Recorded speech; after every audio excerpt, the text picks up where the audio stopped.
Ghostrunner 2 is an intense, action-packed game where you can feel like an uncontrollable death machine, just slaughtering enemies. But other times, it can feel so infuriating, leading sometimes to death after death, and maybe even some broken keyboards. In this video, I'll be sharing 7 tips that I think will be beneficial for anyone just starting out, or if you need a refresher from playing the first Ghostrunner, starting with movement. In Ghostrunner, it is vital to keep your speed up. There are so many projectiles and enemies coming for you, you can't stand still. Not to mention, you will die many times from the complex parkour over the game. Now, there are a few techniques you can use to better survive. You should be wall running and gap jamming as much as possible.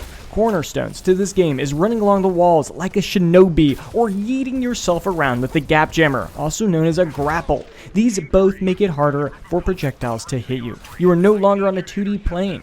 Being at a different height than your enemy and automatically moving along the wall or flying through the air ensures you are a hard target. It gives you time to read the situation and find ways around your enemies. When it comes to wall running, there are a couple ways that you can save yourself from falling. When you jump and hold the dash, aka sensory boost, you can consistently go back and forth. This can reduce the anxiety of falling to your death early on. Using the dash can also give you the ability to climb the wall. Just look up and keep dashing back and forth, gaining height with each new dash. And a reminder that the sensory boost can also be really useful in combat to dodge projectiles and correct your placement for the perfect slash. Now, when it comes to the grapple, you can also use that as much as you need on a specific hook or wall spot, going back and forth multiple times. This will save you many times in the future if you have the wrong trajectory or need to realign or just didn't connect with the wall the first time and you're slipping. You can reshoot up there and catch back up. Now, literal speed is also super important because you can help get across the battlefield quickly and hack and slash or evade incoming attacks. I won't go over all the complex moves out there that speedrunners use to fly through maps, but these two should help you in many situations. First is the dash slide. Simply dash, then slide. This will increase your speed from roughly 10 kilometers per hour to roughly 18 kilometers per hour temporarily. This can be incredibly useful for closing the gap on these machines and other enemies where their lasers can be dodged by sliding under, and doing that dash will help you get to them before they can vaporize you. The next iteration of that technique is the dash slide jump, which can be used to cross large terrain and give you alternate approaches to combat, as well as just covering the territory safely and quickly. Just do the dash slide, but jump at the end. There is like a 0.3 second window that you can jump, so make sure to use that. Even if you don't think you didn't jump in time, it can keep your momentum going through. And you can also use an additional dash while you're in the air because that first dash was on land, so you have that additional dash in the air. If you want to learn more about movement, please comment below and I can try and do an advanced video later. The next tip is to use your shurikens often. It can be hard to land them, especially if you're not an FPS player, but enemies and objects actually have a pretty large hitbox, so there's always a chance you may still land even if you're a little bit off. This skill will be vital for later in the game, so you need to learn it early now or struggle later. You will start naturally getting them. One trick is at the beginning not to try and rotate your head. Instead, just move your body and come across the target as you strafe. Throw as the target comes across. This will also make sure that you are always moving your feet. As you start consistently landing the throws, start rotating your head to meet the target faster. There are just too many use cases for the shuriken, from using it to trigger grapple animations, exploding barrels, and destroying shield or trap generators. You will need to master this tool, and doing it early will save you later.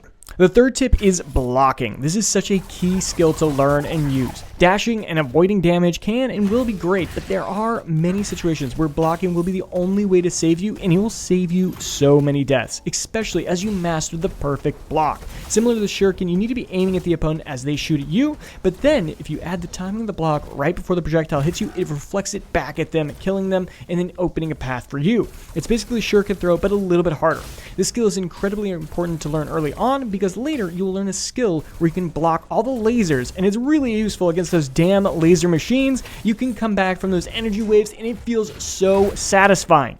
Now, when learning the technique, let's just start off by holding the block button down. There's no energy draw or anything like that, so you can run around on walls or anything using it, and it doesn't use anything unless you're actually hit. Now, let's find a single enemy and learn the timing of their shots. Then start to undo the block and re-engage it at the right time to send that projectile right back at them.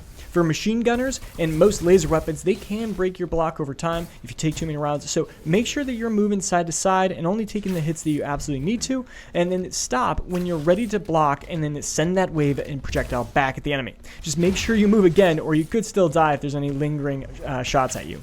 The next tip is to use your environment and surrounding. The game devs have usually put objects in the map specifically for you to use. When you enter an arena or area with a lot of enemies, just try to run around and look for specific things to blow up, like barrels, pulling down billboards, or riding the drone to explode on enemies. Sometimes these are so impactful, it'll make an area that you just died 20 times into one super easy run and you finished first try just by using the environment.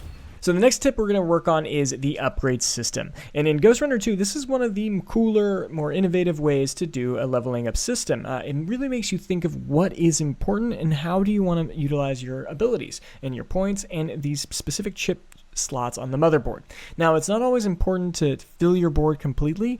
Sometimes it's more key to just look through and decide what are the most important upgrades. And so, like, I like to go through and look at all of them. I personally like a lot of the ones in the sword category because I think blocking is really important, and especially this one where you can block the Scorchman and Cook's laser attacks. That's so huge. And so I personally definitely going to throw that down. So then we think, okay, what else do I want in here? I have 4 slots. Are there 4 good ones that I think are powerful?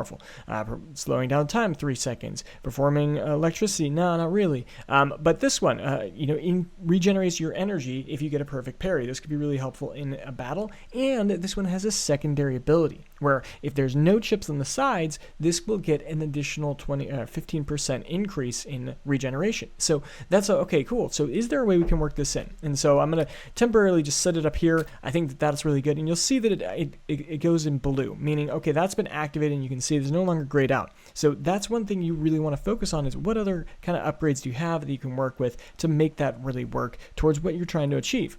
And so let's add some other abilities in here real quick. So we'll have like maybe a short circuit. We'll put that to the top. And then I really like this one also, deflected projectiles where they come from. So now we have this whole column done. So then we're like, okay, well, what other abilities are really important? And so one that I find really powerful is this one, Ghost Thrusters. I think this is really important. It will increase your stamina a little bit, but it makes you invulnerable to projectiles and melee attacks when you're dashing. And then if you can see, it has the secondary upgrade where gap jamming during combat makes you invulnerable to projectiles and melee attacks as well. So this pretty much makes you invincible anytime you're moving, which if we think back to our earlier steps, our earlier tips, movement is key, and as long as you're moving, you will survive. So that's definitely what I want, and it's going to go in the last column. So we definitely want to put that, boom, right there. You can see it gets upgraded. It's nice and blue. We're good to go. Now, the rest of this traversal, maybe I'm not a big fan of them, and so I'm just looking for one other, maybe I want to put down here. One thing to note is when you do put a chip at the end, it's going to add an additional chip cost, a memory shard cost for each open slot. When you're putting new chips back in, it'll deduct that.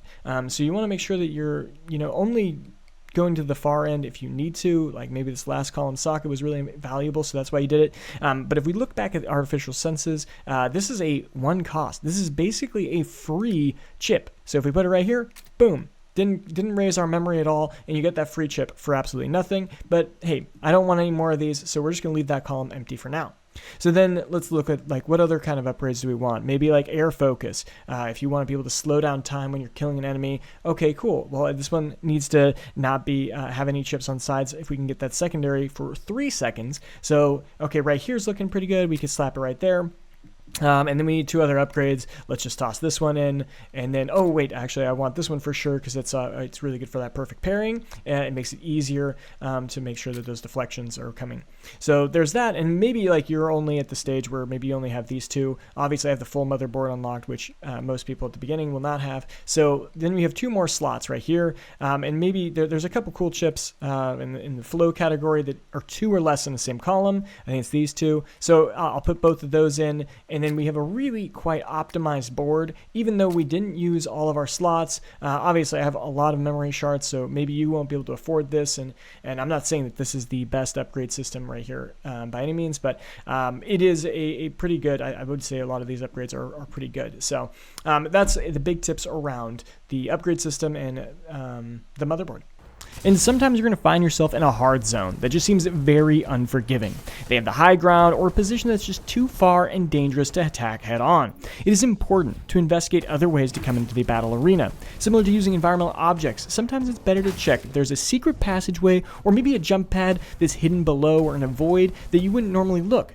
These are sometimes intentionally positioned in a way to perfectly outmaneuver difficult enemies that keep killing you on the direct approach. You might also consider changing up your skills. Sometimes there's a different ability or ultimate that just clears enemies and helps you reach that pesky ranged unit that keeps getting at you. The last tip I can provide is a time saver for when you're dying time and time again, and it will happen, you will die again and again, and that is if you toggle this setting. Known as instant restart, you can now skip your death screen. This is particularly helpful when you bind it to a specific key or button, and you can prematurely restart. Let's say if you're falling off a ledge or a cliff, you know you're going to die, it's over, just press the button. Saves you a couple seconds there, or if you're pinned down by a bunch of enemies, same thing. Especially when you're dying over 100 times, this can be really nice to get you back in the battle, not losing your mind, having to wait a couple extra seconds each time. And it's also really helpful in speed runs or just trying to speed up your game in general. Once you clear enemies, a lot of times if you press that button, it'll actually jump you, like skip you forward to whatever the next location is. So you can use that sometimes to cut a lot of time from your speed runs. Now, I also just want to remind you to keep your cool. You're gonna die a lot, potentially over 100 times in one level. Keep your cool and remember that you're playing a game. Enjoy the death, and more importantly, enjoy that dopamine rush of beating a hard zone. Trust me, when you get to the simulations, you will learn the struggle of dying a lot. Hey, I hope one of these tips helps you clear the game and enjoy it a little bit more. Trust me when I say this game only gets better and better as the game goes on. They're constantly adding new mechanics and new puzzles. The game is just so fluid. If you like this video, smash that like button, subscribe for more content, and I'll see you guys next time.